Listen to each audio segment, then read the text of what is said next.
Good morning, guys. It's ATL. What's up, you guys? It's Kodox41. What you get up to? Anything? Fuck fish, anything? Say, well, right now, I'm just trying to figure out what I'm gonna have for lunch.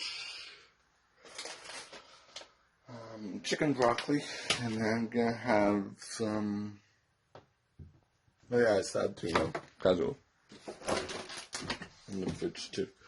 I mean, macaroni and salad from yesterday. So that's what I'm going to be having. So I will talk to you guys when I make up chicken broth. Actually, I'm going to have the salad. That's what I'm going to have. So I'll talk to you guys when I am done eating.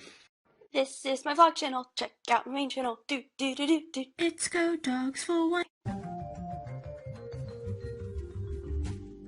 You guys, I'm just heading to work. So that is what I'm doing right now. So I'll talk to you guys when I'm done work.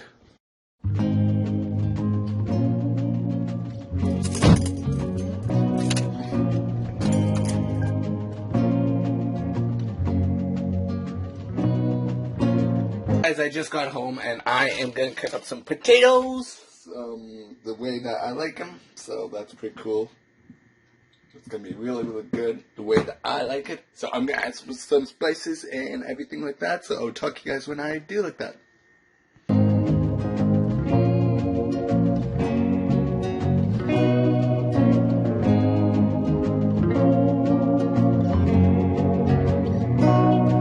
Look at them potatoes. It looks so good, you guys. Yeah, the potatoes look so good. I'm getting today's video, you guys. I hope you guys enjoyed this episode. If you guys do, give it a big thumbs up. And tell me in the comments what you guys want me to do tomorrow with a brand new video. Goodbye!